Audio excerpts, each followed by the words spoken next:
Alright, family, this one is definitely more spiritual, but I believe everybody could benefit from it, especially people on the spiritual path. But it kind of validates what I said about me studying myself as of lately. Instead of studying a lot of prophets, and because the more I study them, they kind of just validate me. So yeah, I still study the same stuff, but I study it in a different way.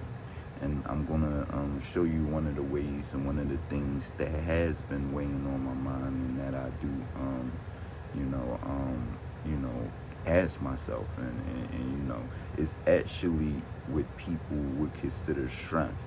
And I'm like, is there really that much strength in the world, that you can go through these things and still go to sleep with a smile on your face, and still have empathy in your heart to see it's bigger than you, and to put yourself in other people's shoes, and see the position that they in, and kind of see this thing from an unbiased point, even though you are a victim of it, which you just go through on a daily basis, being oppressed, spied on, constantly 24/7, stalked, betrayal, in your family, that has to do with that is in your family being targeted, not only you, but seeing your siblings being targeted as well.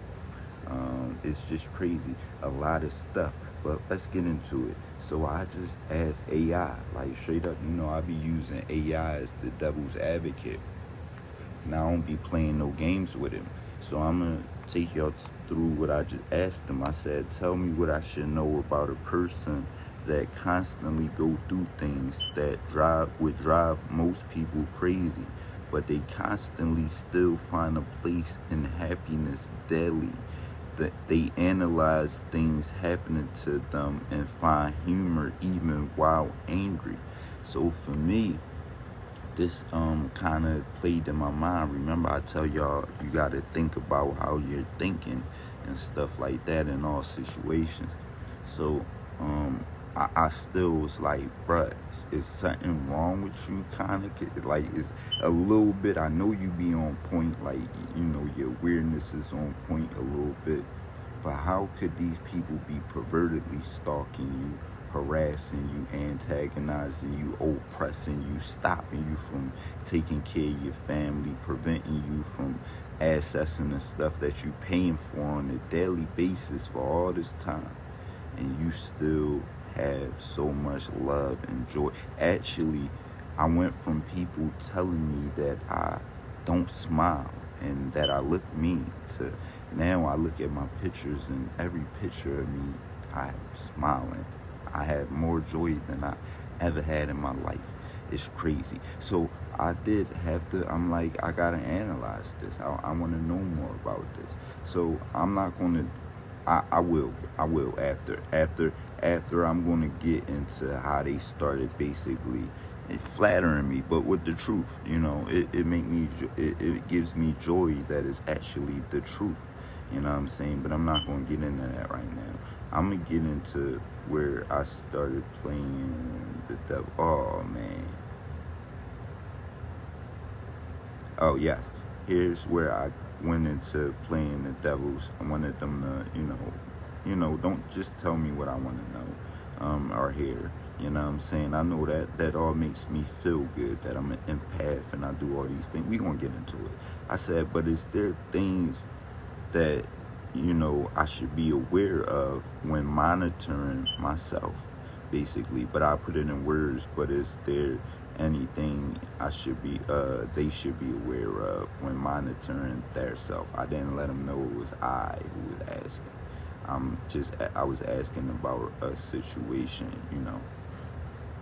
from this start. So it was like, yes, there are definitely things that people like this, those who can handle a lot of stress while staying calm and finding peace, should keep in mind when monitoring themselves.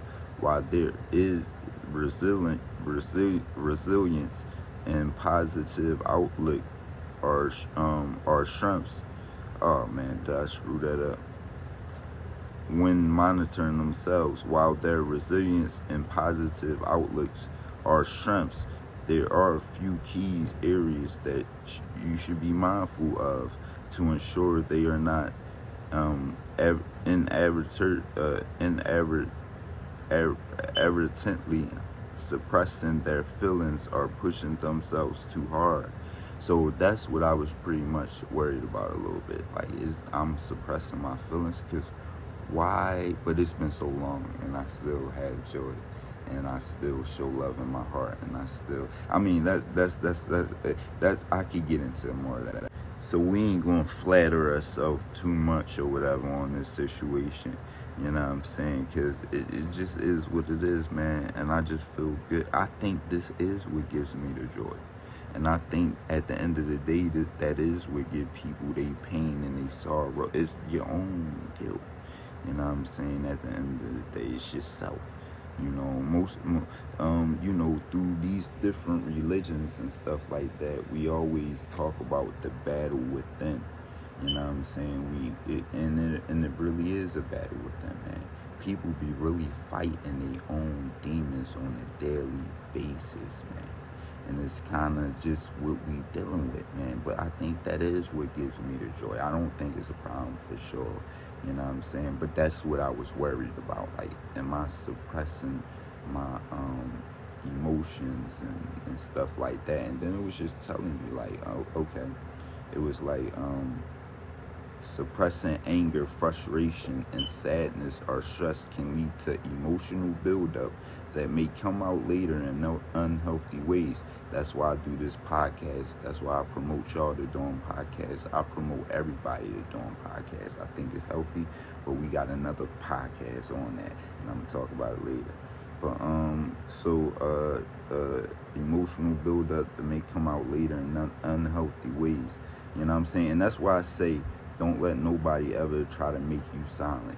You know what I'm saying? That's the worst thing, and that's the biggest tactic that they use against you. Don't ever let nobody try to make you silent and stay silent about your abuse and what you're going through and what they're putting you through. It's okay to feel things fully, even if they're negative emotions. The goal is not to ignore those feelings, but to process them in a healthy way, whether by talking about them or journaling, rather than just laughing them off. Like, that's what I was concerned about too, because a lot of the bullshit they do become funny to me. But it's just, I'm like, they fucking clowns though. Like, I be really clowning them. It just is what it is, and I feel that way. So it is what it is. I think they gonna bring that up and talk about it. Check in with yourself. They should ask themselves, am I truly okay? That's what I was doing. You know what I'm saying? Or am I just trying to move past this too quickly? Sometimes we use humor or detachment as a shield, but if they never give themselves space to feel their emotions, they could miss out on healing. That the healing that happens when we allow ourselves to experience and understand our feelings. Okay, so they said overextending their resilience, recognizing limits. People who can handle a lot of stress often push themselves harder than others. They believe they can handle more and more without a break, but everyone has their limits. It's important for them to regularly assess their energy levels and mental health. If they're always handling stress without ever fully resting or recharging, they might be at risk of burnout without realizing it. So self-care.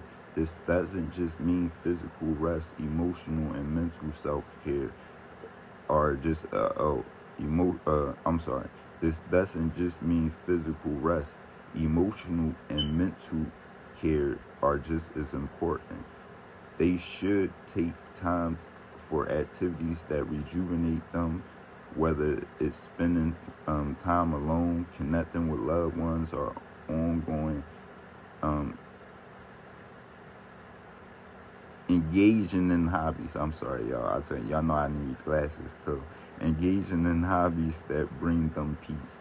You know, I told y'all it'd be simple stuff sometimes.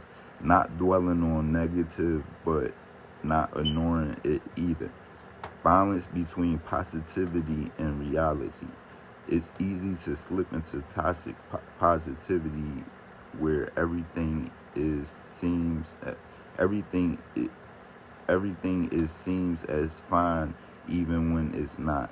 Constantly trying to stay positive to face the real issues can lead to feelings of invalidation. These is the tactics they use, man. You know what I'm saying? Because you damned if you do, you damned if you're not citing. Nah, not citing all real shit. But where their struggles aren't acknowledged or addressed, it's important to strike a balance between keeping a positive outlook and acknowledging when things aren't going well. Self-awareness check. They should check themselves. Anyway, let's see. Over rationalizing or over analyzing. Finding the humor but not overthinking. This is important, definitely, for sure. While being able to find humor and meaning in difficult situations is a sign of emotional maturity, there's a risk of overanalyzing everything, even the smallest frustrations. If they constantly analyze every detail and try to find meaning in everything, it can become mentally exhausting or even lead to overthinking. Non-stop tactics, y'all. Damned if you do, if you damned if you don't. But you got to be careful of that. For sure. I take mental breaks all the time, a lot more now than I ever did. I'm telling you, I'm good with it. It's important to know when to just be in the moment without trying to dissect every part of it. Avoid over rationalization. Sometimes people become so focused on understanding the situation that they miss out on the point or simply experiencing it. They might need to remind themselves that not everything needs a deep analysis or explanation. Sometimes it's okay to just feel and move on. You know, you definitely have to be like this with a lot of they chicanery. They do a lot of chicanery. It's crazy. You know what I'm saying? Non-stop. So just maintaining boundaries. Know when to say no. These people are often helpful and resilient, but they may have a tendency to take on too much, whether it's helping others or pushing themselves beyond their limits. That's why I be even taking, time from the True I Speak podcast, man. I go without a phone, y'all. Y'all gotta do this sometimes, y'all. TV, everything. Like, we just human beings. Like, is everybody a target? They trying to make everybody dumb at the end of the day. But anyway, just maintaining your boundaries. May find themselves constantly sacrificing their own well-being for others or taking on more than they can handle. It can lead to feelings of resentment or exhaustion. Avoid people pleasing. They might also need to check whether they're laughing things off or minimizing their own needs to keep others comfortable. It's important to ensure that I'm sorry, I was making sure I was still recording. Let me see where I always have. It's important to ensure that while they're maintaining a positive attitude, they're not sacrificing their personal values or mental health to please others. You know what I'm saying? You can't do that. Like, you can't, it gets to a point like, you're going to really try to make me fucking stupid? just to give some humor to this issue. Y'all know I do this. I got dark sense of humor, period. I accept that. I know it's not no problem, but you gotta check sometimes. Anyway, let's keep it going. Avoid toxic situations, knowing when to let go. That's why I got this whole let go series, y'all. Just because someone can laugh off a situation don't mean they should stay in it if it's constantly harmful or toxic. They need to be aware of when certain environments or people are draining their energy or holding them back. If they laughing at something that is truly damaging to their well-being, they may not need to reconsider whether it's time. They may need to reconsider whether it's time to walk away. Self-respect, maintaining a sense of humor and peace don't mean tolerating disrespect or unhealthy dynamics. They should check if they're tolerating negative environments or for the sake of not letting it get to them, or instead work on removing themselves from those situations where necessary.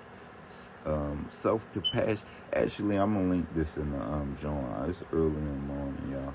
Even though I'm kind of at the end, I could, but nah, I'm going to get into flattering myself, and I think y'all should read it. I don't gotta really talk about myself because I hate doing that. That's why I didn't start with it. So I'm gonna just put these notes in this conversation in the True I Speak podcast page. You know, we got 1 and 2. I'm gonna share it on both, so it's gonna be on both where y'all can see it. You know, I'm Raphael Rashim. This is the True I Speak podcast page. Remember, protect your mind, protect your peace, protect your family, protect your integrity. You know what I'm saying? We in the spiritual warfare. We ain't asked for it, but we is in it, and this is what we was born for. You guys, it's time to choose a side, and you know what I'm saying? And let the perpetrators expose who they are and who they want to be when it comes down to it. I'm out of here.